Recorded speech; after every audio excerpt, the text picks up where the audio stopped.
যতটুকু মুনাফা হয় তাই পরবর্তী প্রোডাকশনের সঞ্চয়। আর তাই নতুন নতুন প্রোডাকশন ও সুস্থ সাংস্কৃতিক আন্দোলনে আপনার সহযোগিতা বিশেষভাবে কামনা করছি। ক্যাসেট, সিডি, ভিসিডি, ডিভিডি ক্রয়ের সময় সিএইচপি মনোগ্রাম দেখে নিন।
সালের 9 নভেম্বর বিশ্ব সভ্যতার ইতিহাসে একটি কলঙ্কজনক দিন। এদিন মার্কিন যুক্তরাষ্ট্র তথা বিশ্ব বাণিজ্যের প্রাণকেন্দ্র নিউ ইয়র্ক শহরের বক্ষস্থলে অবস্থিত বিশ্ব বাণিজ্য কেন্দ্র এবং রাজধানী শহর ওয়াশিংটন ডিসিতে অবস্থিত যুক্তরাষ্ট্রের সামরিক সদর দফতর পেন্টাগনে একযোগে বিমান হামলা হয়। হামলায় বিশ্ব বাণিজ্য কেন্দ্রের গগনচুম্বী দুটি অট্টালিকা সম্পূর্ণ বিধ্বস্ত হয় আর পেন্টাগন হয় আংশিকভাবে। আরও একটি বিমান অজানা গন্তব্যে আঘাত হানতে যাওয়ার পথে পিটসবার্গের নিকট বিধ্বস্ত হয়। বিশ্ব সভ্যতার ইতিহাসে সংযোজিত হয় আরেকটি কলঙ্কজনক দিন, 11 সেপ্টেম্বর, যা 9/11 নামে পরিচিত।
এই দিনটি একদিকে যেমন বিশ্ব ইতিহাসের একটি কলঙ্কজনক দিন, অন্যদিকে তেমনি বিশ্ব ইতিহাসের একটি কলঙ্কজনক অধ্যায়ের সূচনাকারী, যে অধ্যায়ের ধারাবাহিকতা এখনো বহমান। হামলার অব্যাহতি পরেই প্রেসিডেন্ট জর্জ ডব্লিউ বুশ বিশ্ব মিডিয়ার সামনে এক সাক্ষাৎকারে বলেন, Saddam Hussein aids and protects terrorists, including members of Al-Qaeda. We must stop Saddam, Al-Qaeda, Saddam, Al-Qaeda, Saddam, the Al-Qaeda, Saddam, Al-Qaeda spend enormous sums, taking great risks to build and keep weapons of mass destruction. Saddam Hussein is determined to get his hands on a nuclear bomb. Nuclear weapon, nuclear weapon, nuclear weapon. Active chemical munitions bunkers, mobile production facilities. We know he's got chemical weapons. He's got them. He's got them. He's got them.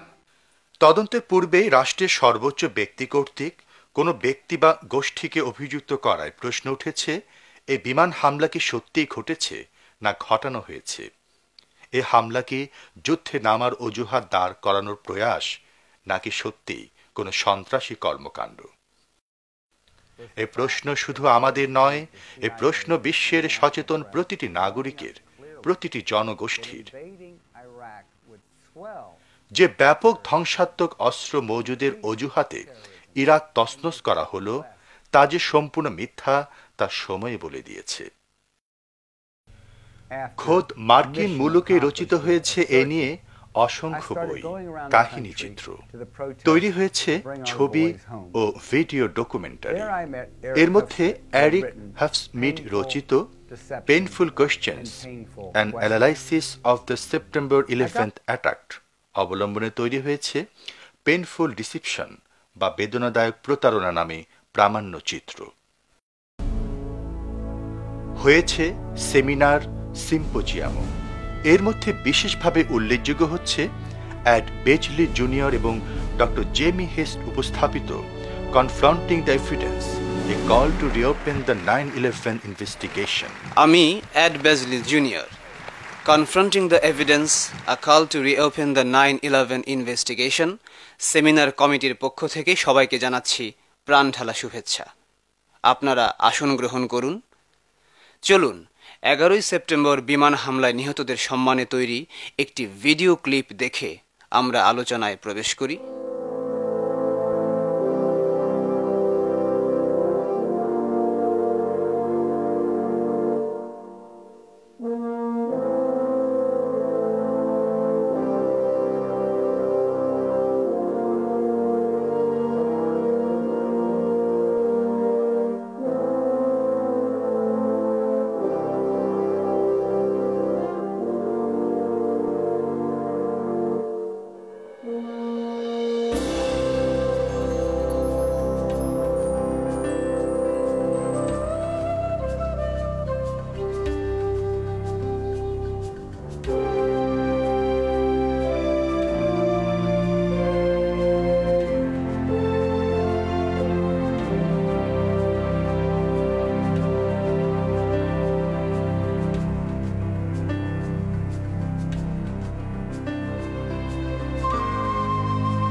সহ উপস্থাপক doctor Jamie হেস্টকে মঞ্চে আসার জন্য অনুরোধ করছি। সম্মানিত সুধীমণ্ডলী, শুধু Washington DC কিংবা নিউ ইয়র্ক শহরই নয়, গোটা বিশ্বই আজ ভারাক্রান্ত মানুষের হৃদয়। 11 সেপ্টেম্বরের বর্বরতা এবং এই ঘটনাকে কেন্দ্র করে বিশ্বের দেশে দেশে পরিচালিত ধ্বংসযজ্ঞ, আহত আর স্বজনহারাদের আহাজারি, প্রতিবাদ, নিন্দার ঝড় আর কামান বারুদের শব্দে পৃথিবীর বাতাস যেন ভারী হয়ে উঠেছে। অনেকে মনে করেন যে দুঃখজনক এই সমস্ত ঘটনাই এড়ানো যেত। অনেক প্রত্যক্ষদর্শী, কোনো নিউ ইয়র্কবাসী এবং অনেক নিরপেক্ষ গবেষকও এই ধারণা পোষণ করেন যে 11 সেপ্টেম্বরের এই ঘটনা অ্যাভয়েড করা যেত। আমরা আশা করি দর্শকবৃন্দ এই সেমিনারে আপনারা সক্রিয়ভাবে অংশগ্রহণ করবেন, বিশেষজ্ঞদের নিকট থেকে আপনাদের অজানা বিষয়টি জেনে নেবেন।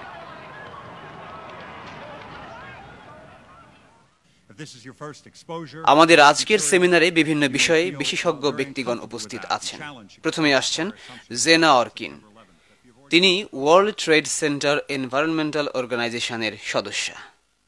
জেনা অরকিন তাঁর গবেষণায় ওয়ার্ল্ড ট্রেড সেন্টার বিধ্বস্ত হওয়ায় সেখানে যে পরিবেশ বিপর্যয় দেখা দেয় তা আমেরিকাবাসী ও বিশ্ববাসীর দৃষ্টি থেকে আড়াল করার জন্য বুশ প্রশাসন কী ধরনের প্রয়াস চালায় তা পরিষ্কারভাবে তুলে ধরেছেন।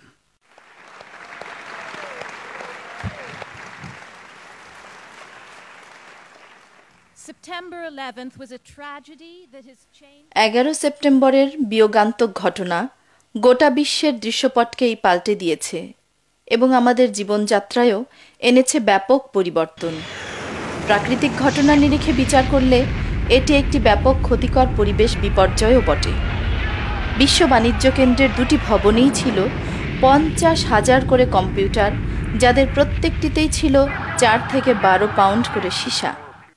তাহলে সেখানে মোট সীসার পরিমাণ দাঁড়ায় 4 লক্ষ পাউন্ড। প্রতিটি ভবনে ছিল 2 লক্ষ পাউন্ড অ্যাসবেস্টাস বা তাপ নিরোধক বোর্ড। ছিল 10,000-এরও বেশি ফ্লোরোসেন্ট বাল্ব, যা দিয়ে নিউ ইয়র্কের 2500টি সিটি ব্লককে দূষিত করে তোলা যায়।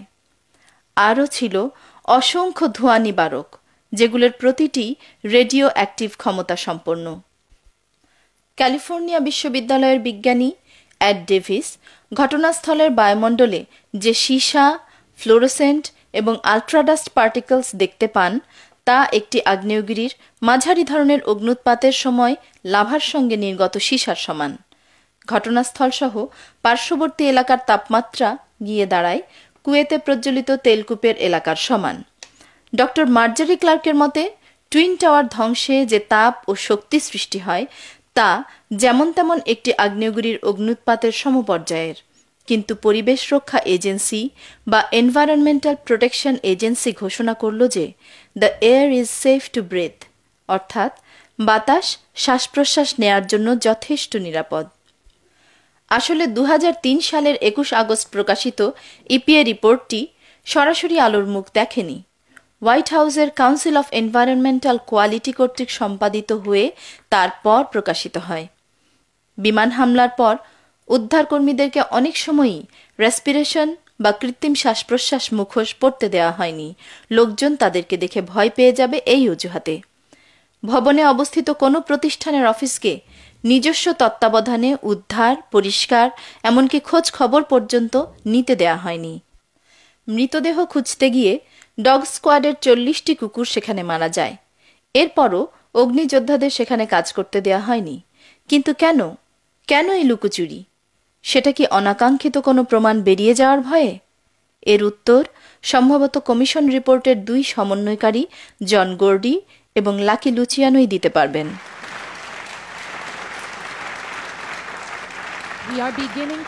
আমি বলতে চাই 11 সেপ্টেম্বর যুক্তরাষ্ট্রের পরিবেশ বিপর্যয়ের ক্ষেত্রে ওসামা বিন লাদেনের চেয়ে মিস্টার বুশ এবং তার সহযোগীরা অনেক এগিয়ে।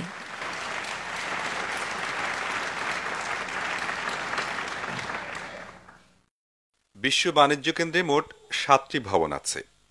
এর মধ্যে ভবন 1 ও 2 হচ্ছে সর্বোচ্চ এবং এ দুটি টুইন টাওয়ার নামে পরিচিত। বিমান হামলাও হয়েছে 1 এবং 2 নম্বর ভবনে, কিন্তু ক্ষতিগ্রস্ত হয়েছে পুরো বাণিজ্য কেন্দ্র এলাকাটি। বাণিজ্য কেন্দ্রের 7 নম্বর ভবনটি 47 তলা এবং এটি মজবুত স্টিল ফ্রেমের উপর নির্মিত। এর উপর কোনো বিমান আছড়ে পড়েনি বা টুইন টাওয়ারের কোনোটিও এর উপর ধসে পড়েনি। স্যাটেলাইটের মাধ্যমে প্রাপ্ত এই ছবিতে দেখা যায় যে 1 এবং 7 নম্বর ভবনের মাঝে ছোট আরেকটি ভবন আছে। তাই 1 নম্বর অর্থাৎ নর্থ টাওয়ারে বিমান আছড়ে পড়ার সময় বিস্ফোরিত আগুনের লেলিহান শিখা কিছুটা গিয়ে 7 নম্বর টাওয়ারে লাগতে পারে, এবং হয়েছেও তাই। দেখাই যাচ্ছে বিশাল ভবনের মাত্র 2টি তলায় কয়েকটি কক্ষে আগুন জ্বলছে। প্রশ্ন ওঠে, স্টিল ফ্রেমে নির্মিত একটি প্রকাণ্ড ভবন কি করে এই সামান্য আগুনে ধসে যেতে পারে? আরও প্রশ্ন ওঠে, যখন জানা যায় যে এই ভবনে এই সামান্য আগুন 8.5 ঘন্টা ধরে জ্বলার পরও কোনো স্প্রিংকলার বা পানি সিঞ্চন যন্ত্র ব্যবহার করা হয়নি, অথচ পানি সেচার যন্ত্র তখন সেখানে মজুদ ছিল। তাহলে কি বলতে হয় এই ভবনটিও ধ্বংস হয়ে যাক, এটাই কারো কাম্য ছিল? বিকাল 3টার সময় যে ভবনে এই রকম আগুন জ্বলছে, বিকাল 5:30 সেই ভবনটি ধসে পড়বে, এটা কি বিশ্বাসযোগ্য? ফায়ার ইঞ্জিনিয়ারিং ম্যাগাজিনের মতে শুধু আগুন কখনো একটি স্টিল ফ্রেমে নির্মিত ভবন অতীতে ধ্বংস করতে পারেনি। 11 সেপ্টেম্বর 2001 তারিখে টুইন টাওয়ার আর পেন্টাগনে বিমান হামলার পর কিছু রহস্যজনক ঘটনা ঘটতে থাকে, যেগুলোর কোনো কুল কিনারা এখনো উদ্ঘাটিত হয়নি, অথবা বিমান হামলার সাথে তার কোনো প্রসঙ্গ খুঁজে পাওয়া যায়নি। 2002 সালে ফেব্রুয়ারি মাসে hunt the Boeing test your perceptions নামে একটি ওয়েবসাইটের প্রতি আমার দৃষ্টি আকৃষ্ট হয়। ওয়েবসাইটটি ছিল ফরাসি ভাষায় এবং ফরাসিদের দ্বারা তৈরি। এর মধ্যে ঘটনার দিন পেন্টাগনে সত্যি কি ঘটেছিল তা নিয়ে কিছু গুরুত্বপূর্ণ প্রশ্নের অবতারণা করা হয়েছে। বলা হয়েছে 11 সেপ্টেম্বর সকাল 9:43 757 নাম্বারধারী একটি বিমান যুক্তরাষ্ট্রের সামরিক সদর দফতর পেন্টাগনে আছড়ে পড়ে। ওয়েবসাইটে সংক্রান্ত কতগুলো ছবি প্রকাশ করা হয়েছে। সেখানে দেখা যায় যে বিমানের আঘাতে পেন্টাগন অফিস ভবনে ছোট একটি গর্ত সৃষ্টি হয়েছে। আবার কোনো কোনো ছবি দেখে বোঝা যায় যে এ ধরনের ধ্বংসক্রিয়া 757 বিমান কর্তৃক সম্ভব নয়। তখন আমরা আমাদের নিজস্ব গবেষণা শুরু করি। স্টিল ফটোগ্রাফির মাধ্যমে প্রাপ্ত যে সমস্ত ছবি বিভিন্ন ম্যাগাজিনে ছাপা হয়, তা থেকে দেখা যায় তদন্ত কমিশন রিপোর্টে আত্মঘাতী হামলার কাজে ব্যবহৃত যে 757 বিমানের কথা বলা হয়েছে, ছবির সঙ্গে তার কোনো মিল নেই। পরিমাপ করে দেখা গেছে বিমানের আঘাতে পেন্টাগন ভবনে যে গর্তের সৃষ্টি হয় তা প্রস্থে 65 ফিট আর উচ্চতায় 73 ফিট। কিন্তু 757 বিমানের এক ডানা থেকে আরেক ডানার প্রশস্ততা 124 ফিট 10 ইঞ্চি। বিমানের নাক থেকে লেজ পর্যন্ত দৈর্ঘ্য 155 ফিট 3 ইঞ্চি আর তার উচ্চতা 44 ফিট 6 ইঞ্চি। প্রশ্ন ওঠে, 124 ফিট প্রশস্ত বিমানের আঘাতে সৃষ্ট গর্ত কি করে মাত্র 65 ফিট হতে পারে? হামলার সময় বিমানটি নিশ্চয়ই তার ডানা দুটোকে খুলে রেখে আসেনি। উচ্চতার ক্ষেত্রেও আমরা একই রকম বৈপরীত্য লক্ষ্য করি।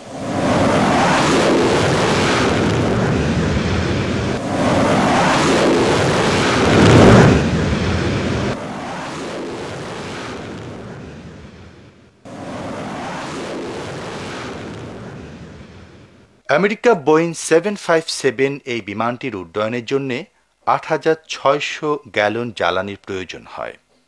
পূর্ণ গতিতে উড়ে এসে একটি বিমান যখন কোনো ভবনে আছড়ে পড়বে, তখন সেখানে নিশ্চয়ই বিস্ফোরণ ঘটবে এবং অগ্নিকাণ্ডের সৃষ্টি হবে। কিন্তু দেখুন, ধ্বংসপ্রাপ্ত স্থানের বাঁ দিকের 3য় তলায় একটি ফাইল ক্যাবিনেট ও একটি কম্পিউটার মনিটর সম্পূর্ণ অক্ষত। 2য় তলায় দেখুন একটি কাঠের ডেস্ক, যাতে আগুনে পরশও লাগেনি। 1ম তলায় লক্ষ্য করুন একটি কাঠের স্টুলের উপরে একটি কাগজের বই। এতেও আগুনের চিহ্ন মাত্র নেই। ট্যাঙ্ক ভর্তি জ্বালানি নিয়ে বিমান আছড়ে পড়বে, বিস্ফোরণ ঘটবে, অগ্নিকুণ্ড সৃষ্টি হবে, কিন্তু এই সহজ দাহ্য পদার্থগুলোর কোনোই ক্ষতি হবে না, ব্যাপারটা অতিমাত্রায় কাল্পনিক নয় কি? যদি আমরা উপরের দিকে তাকাই তাহলে দেখব যে ভবনের এই অংশের ছাদটি শুধুমাত্র এক দিক থেকে ধসে পড়েছে। ছবিতে স্পষ্টই দেখা যায় যে বাঁ দিকের অংশ থেকে ছাদ ও নিম্নবর্তী ফ্লোরগুলো আলতোভাবে ধসে গেছে, যার জন্যে সহজ দাহ্য পদার্থগুলোরও কোনো ক্ষতি হয়নি। অথচ আঘাতের কেন্দ্রস্থল থেকে ধ্বংস চারিদিকে ছড়িয়ে পড়ার কথা, কিন্তু এখানে হয়েছে একদিক থেকে। উল্লেখ্য, প্রদর্শিত ছবিগুলোর সবকটি তোলা হয়েছে পেন্টাগনের নিজস্ব সিকিউরিটি ক্যামেরা দিয়ে। পেন্টাগন এবং হোয়াইট হাউস আমেরিকার সবচেয়ে নিরাপদ দুটি স্থান। পেন্টাগনের প্রতি ইঞ্চি জায়গা সার্ভেইলেন্স ক্যামেরার ফ্রেমে বন্দী। অসংখ্য ভিডিও ক্যামেরা দিন রাত 24 ঘন্টা অতন্দ্র প্রহরীর মতো চোখ রাখছে এই সামরিক দফতরের প্রতিটি কোনায় কোনায়। তাহলে কোথায় গেল সেই সব ভিডিও ক্যামেরার ফুটেজ? প্রদর্শিত কয়েকটি ছবি ছাড়া আর কোনো ছবি পাওয়া যায়নি। ঘটনাক্রমে পার্শ্ববর্তী একটি গ্যাস স্টেশনের নিজস্ব সিকিউরিটি ক্যামেরা তখন সচল ছিল। বিমান হামলার অল্প সময়ের মধ্যেই করিতকর্মা পেন্টাগন কর্মকর্তাগণ সে ক্যামেরাটি জব্দ করেন এবং গ্যাস স্টেশনটি উঠিয়ে দেন। এই ছবিটি দেখুন। যদি বিমানটি এইভাবে উড়ে গিয়ে আঘাত হানে, তাহলে এর ডান দিকের ও বাম দিকের দুটো ডানা কোথায় লাগতে পারে? কিন্তু সেই স্থান দুটো তো সম্পূর্ণ অক্ষতই দেখা যাচ্ছে। এই ছবিতে দেখা যাচ্ছে বিমান হামলার পর পেন্টাগনে আগুন জ্বলছে। 757 একটি যাত্রীবাহী বিমান, অথচ ধ্বংসস্থলে তার কোনো চিহ্নই নেই।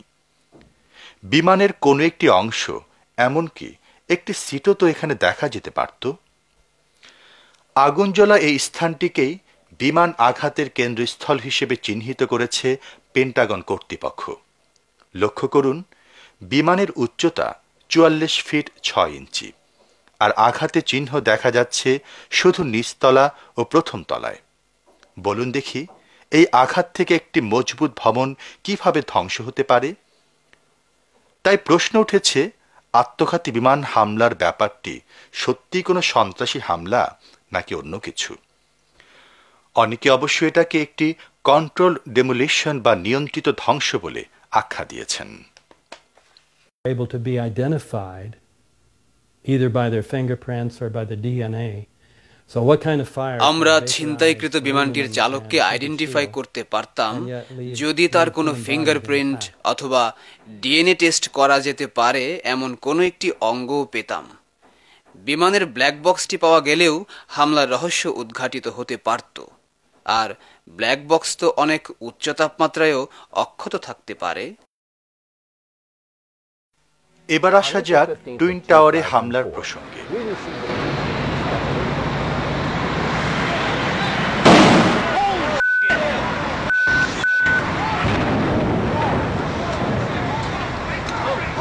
বিশ্ব বাণিজ্য কেন্দ্রের 2 নং তথা সাউথ টাওয়ারে হামলার দৃশ্য এটি। এখানে দুটি সন্দেহের সৃষ্টি হয়েছে। প্রথম, বিমানের তলদেশে কালো রঙের এই জিনিসটি কি? 2, বিমানের সম্মুখ ভাগ ভবনের গায়ে লাগা মাত্রই এ কিসের আগুনের ঝলক? বিমানটি তো এখনো পুরোপুরি আছড়ে পড়তে পারেনি। আবারও দেখুন, বিমানটি যখন এগিয়ে যাচ্ছে তখন এর নিচে লাগানো কালো বস্তুটি কি, এবং আঘাত হানতে না হানতেই এ কিসের ঝলক? সুপার স্লো মোশনের দৃশ্যটি আপনারা আবারও দেখুন। ধাবমান বিমানটির নিচে লাগানো কালো বস্তুটি কি, আর আঘাত হানতে না হানতেই এ কোন আগুনের ঝলক? আরেকটি অ্যাঙ্গেল থেকে দেখুন। A good hard look at this video footage. As the plane approaches, it is irrefutable that there is something attached to the bottom of this plane and a distinct flash as it makes contact. চতুর্থ angle থেকে দেখুন।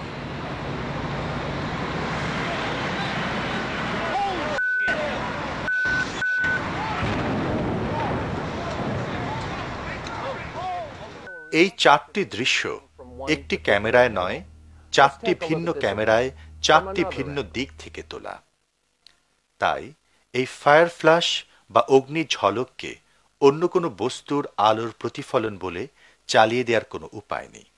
এবার 1 নং তথা north টাওয়ারে হামলার দৃশ্যটি দেখুন।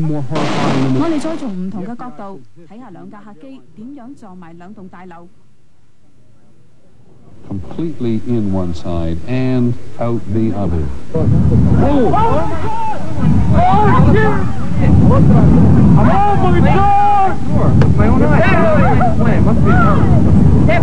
স্লো মোশনে আবারও দেখুন। এখানে ক্যামেরার রেঞ্জের কারণে বিমানের তলদেশ দেখা যাচ্ছে না, তবে ফায়ার ফ্ল্যাশের ঘটনাটি ঠিক আগের দৃশ্যের মতো।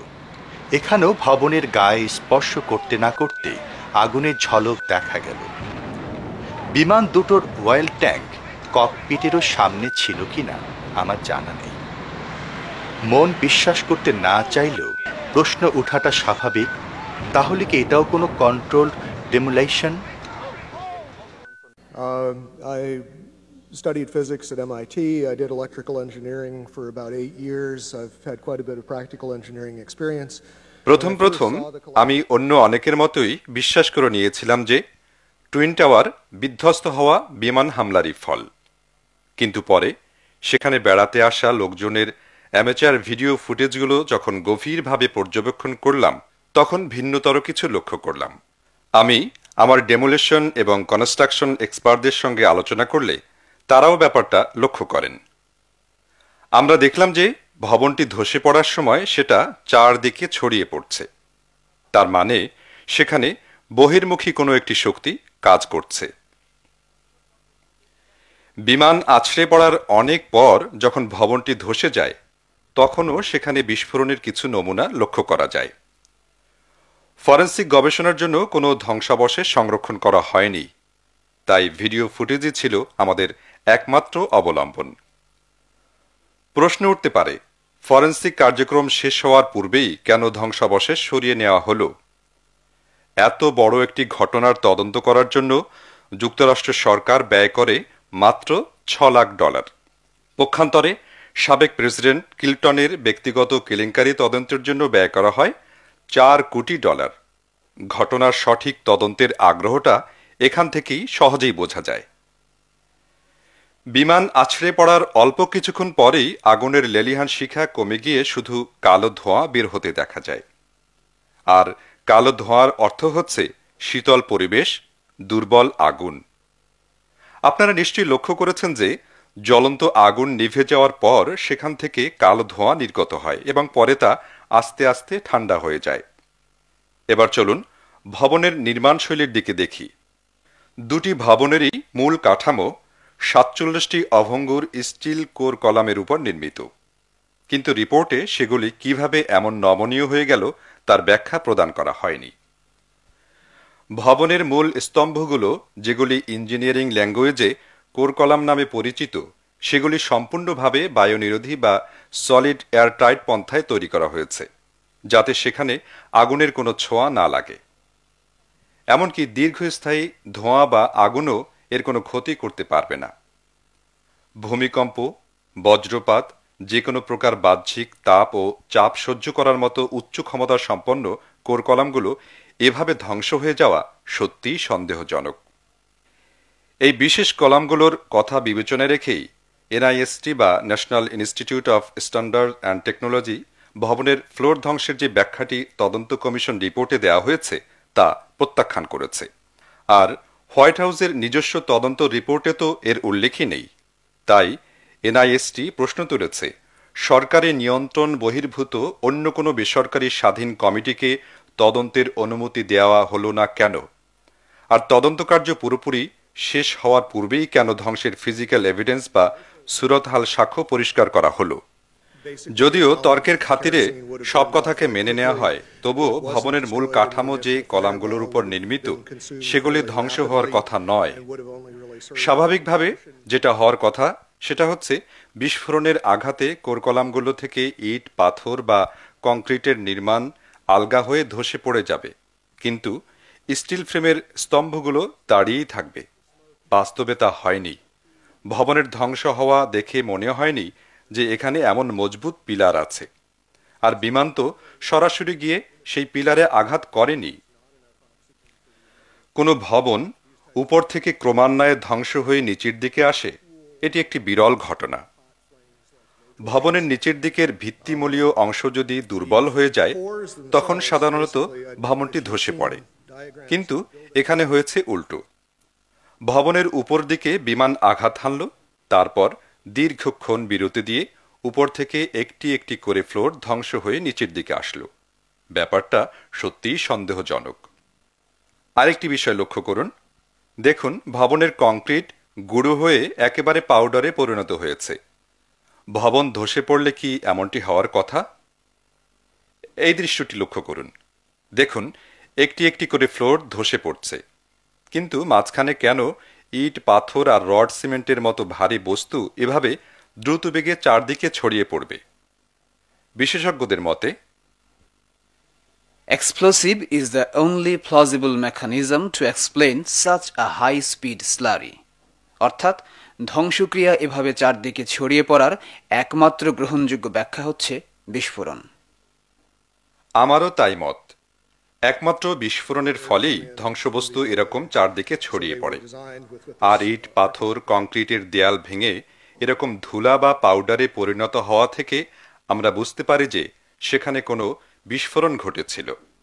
অতএব এটাকে একটা কন্ট্রোল ডেমোলিশন বা পরিকল্পিত ধ্বংসযজ্ঞ ছাড়া আর কি বা বলা যেতে পারে?